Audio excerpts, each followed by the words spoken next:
उत्तर प्रदेश के प्रयागराज में आस्था का महापर्व महाकुंभ जारी है। इसी बीच आज राष्ट्रपति द्रौपदी मुर्मू प्रयागराज पहुंचे, जहां उन्होंने प्रयागराज महाकुंभ मेले के त्रिवेणी संगम में पवित्र डुबकी लगाई। वहीं पवित्र स्नान करने के बाद राष्ट्रपति ने त्रिवेणी संगम पर पूजा अर्चना की। उधर प्रयागराज के रेलवे स्टेशन और वाराणसी बॉर्डर की सीमाओं पर महाजाम लगा।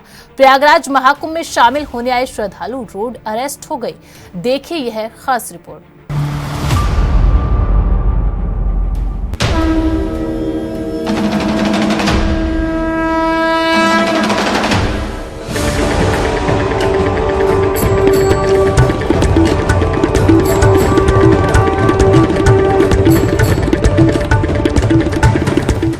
महाकुंभ में महामहिम ने लगाए डुबकी। राष्ट्रपति द्रौपदी मुर्मू सोमवार को महाकुंभ पहुंची हैं, जहां उन्होंने संगम में 3 डुबकी लगाई है। वहीं भगवान सूर्य को अर्घ्य दिया और स्नान से पहले मां गंगा को पुष्प अर्पित किए। वहीं मंत्रोच्चार के बीच गंगा पूजन और आरती की। इसके बाद राष्ट्रपति लेटे हनुमान मंदिर पहुंची और आरती की। फिर अक्षयवट धाम पहुंची और दर्शन पूजन किया। वहीं राष्ट्रपति के साथ राज्यपाल आनंदीबेन पटेल और सीएम योगी भी हैं। राष्ट्रपति का हेलीकॉप्टर सोमवार सुबह 9:30 बजे बमरौली एयरपोर्ट पर लैंड हुआ, जहां राज्यपाल आनंदीबेन पटेल और सीएम योगी ने स्वागत किया। आपको बता दें कि द्रौपदी मुर्मू देश की दूसरी राष्ट्रपति हैं जिन्होंने महाकुंभ में स्नान किया है। इससे पहले 1954 में देश के प्रथम राष्ट्रपति डॉक्टर राजेंद्र प्रसाद ने भी महाकुंभ में स्नान किया था। वहीं महाकुंभ मेले में आज अनोखा नजारा रहा, जब देश की प्रथम नागरिक ने संगम में डुबकी लगाई। वहीं राष्ट्रपति के दौरे को देखते हुए प्रयागराज में सुरक्षा व्यवस्था चाक चौबंद रही। महाकुंभ मेला, संगम जाने वाले हर रास्ते पैक। उत्तर प्रदेश के प्रयागराज महाकुंभ मेले को लेकर लोगों के बीच क्रेज खत्म नहीं हो रहा है। मकर संक्रांति, मौनी अमावस्या और बसंत पंचमी अमृत स्नान के समाप्त होने और नागा साधुओं की संगम क्षेत्र से विदाई के बाद माना जा रहा था कि भीड़ कम होगी। वहीं महाकुंभ में भीड़ को देखते हुए 5 फरवरी तक संगम नगरी में वीआईपी प्रोटोकॉल को बंद कर दिया गया था। लेकिन पीएम नरेंद्र मोदी के 5 फरवरी को संगम में स्नान के बाद से लगातार वीआईपी मूवमेंट बढ़ गया है। हर रोज कोई ना कोई वीवीआईपी संगम स्नान के लिए पहुंच रहा है, जिसके कारण शहर में जाम जैसी स्थिति बन रही है। बता दें कि माघी पूर्णिमा स्नान 12 फरवरी को है। इस स्नान पर्व तक इसी प्रकार की स्थिति रहने की उम्मीद की जा रही है। इस बीच उत्तर मध्य रेलवे के सीपीआरओ शशिकांत त्रिपाठी ने कहा कि हम पूर्णिमा स्नान की व्यवस्था करा रहे हैं। हमने आज से प्रयागराज संगम स्टेशन को बंद कर दिया है। यह व्यवस्था यह सुनिश्चित करने के लिए की गई है कि किसी भी यात्री को कोई असुविधा ना हो। ये प्रोटोकॉल आज से लागू होंगे। महाकुंभ के प्रमुख स्नान जो शाही स्नान थे, अमृत स्नान, बसंत पंचमी तक वो हो चुके हैं और अब हम लोग अगला जो मुख्य स्नान है, पूर्णिमा का स्नान, उसकी ओर बढ़ रहे हैं। हम लोगों ने जो तैयारी की थी वो इस हिसाब से की थी कि हम लोग जो मुख्य स्नान पर्व है उस पे हम क्या प्रोटोकॉल रखेंगे और नॉर्मल डेज में हम किस प्रकार से गाड़ियों का संचालन क्या करेंगे और किस प्रकार से प्रोटोकॉल रखेंगे, वैसी हमने तैयारी की थी। बसंत पंचमी के बाद अगला स्नान चूंकि पूर्णिमा का था, तो हम लोगों ने इस तरह से प्लान किया था कि पूर्णिमा से 1 दिन पहले और 2 दिन बाद हम लोग अपना जो रिस्ट्रिक्शन इम्पोज करते हैं स्टेशन पे एंट्री एग्जिट का हो या कलर कोडिंग वाला यात्री आश्रय शेड के माध्यम से प्रवेश कराने का हो, ये सारी चीजें लागू की जाएंगी। परंतु चूंकि श्रद्धालुओं की संख्या में भारी वृद्धि हुई है, इसको ध्यान में रखते हुए, क्योंकि रेल प्रशासन ने जो अपनी तैयारी की थी वो इस तरह से की थी कि कैसी भी स्थिति आ जाए हम लोग क्राउड को मैनेज करने में सक्षम रहें।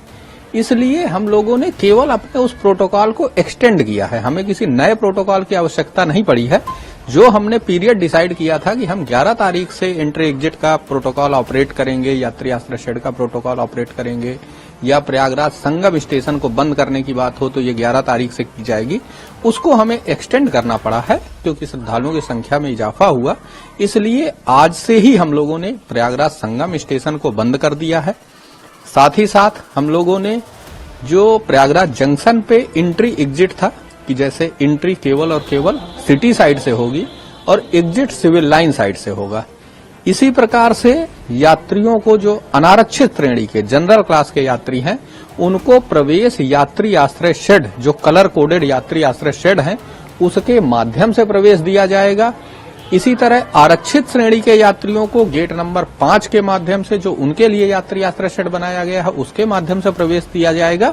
ये सारी चीजें हमने लागू कर दी हैं ताकि किसी भी तरह से यात्रियों में कोई असुविधा न हो, कोई भीड़ की स्थिति, जो भगदड़ की स्थिति होती है या कोई अप्रिय स्थिति उत्पन्न हो, उसकी कोई संभावना न रहे। इसलिए यात्रियों की सुरक्षा को ध्यान में रखते हुए ये प्रोटोकॉल हमारे आज से लागू हो गए हैं।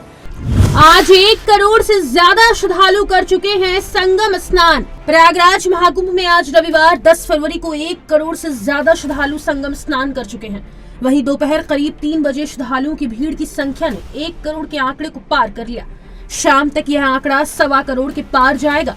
यह लगातार चौथा दिन है जब श्रद्धालुओं की संख्या 1 करोड़ के पार गई है। वहीं महाकुंभ में अब तक 43.66 करोड़ श्रद्धालु आस्था की डुबकी लगा चुके हैं। बता दें कि श्रद्धालुओं की भारी भीड़ आने के चलते प्रयागराज समेत आसपास के जिलों में भी जबरदस्त ट्रैफिक जाम है। सफाई के मुद्दे पर अखिलेश ने सरकार को घेरा। सपा प्रमुख अखिलेश यादव ने सरकार को घेरते हुए सोशल मीडिया साइट पर लिखा कि संगम के मुख्य नहान स्थान पर हर तरफ फैली अपरंपार गंदगी की सफाई का इंतजाम तुरंत किया जाए। ये गंदगी स्वच्छता और स्वास्थ्य दोनों तरह से बहुत हानिकारक है। इससे महाकुंभ की पवित्र पावन छवि भी दूषित और धूमिल हो रही है। रेल मंत्री ने क्या कहा? एक तरफ रेल मंत्री अश्विनी वैष्णव कह रहे हैं कि प्रयागराज महाकुंभ के अवसर पर 8 स्टेशनों पर रेलवे का बहुत व्यवस्थित रूप से काम चल रहा है। वहीं राज्य प्रशासन और मेला प्रशासन के साथ समन्वय जारी है। वहीं कल प्रयागराज जंक्शन से 330 गाड़ियां निकली है। कहीं पर कोई परेशानी नहीं है। यदि कहीं कोई अफवाहें फैलाने का प्रयास करे तो उस पर ध्यान ना दे। प्रयागराज महाकुंभ के अवसर पर 8 स्टेशन पे बहुत अच्छे से रेलवे का व्यवस्थित तरीके से काम चल रहा है। राज्य प्रशासन के साथ, मेला प्रशासन के साथ मिलके एकदम कोऑर्डिनेटेड वे में चल रहा है। कल प्रयागराज जंक्शन से 330 गाड़ियां निकली है और आज भी बहुत ही व्यवस्थित तरीके से चल रहा है। जैसा आपने वॉर रूम के इसमें देखेंगे, कहीं पे कोई दिक्कत नहीं है। अगर कहीं पे कोई र्यूमर्स फैलाने की कोशिश करे तो उसको नहीं सुनना है, उस पर ध्यान नहीं देना है। सब कुछ व्यवस्थित तरीके से चल रहा है। आलम ऐसा है कि कई लोग घंटों तक जाम में अपने कार में ही फंसे हुए हैं।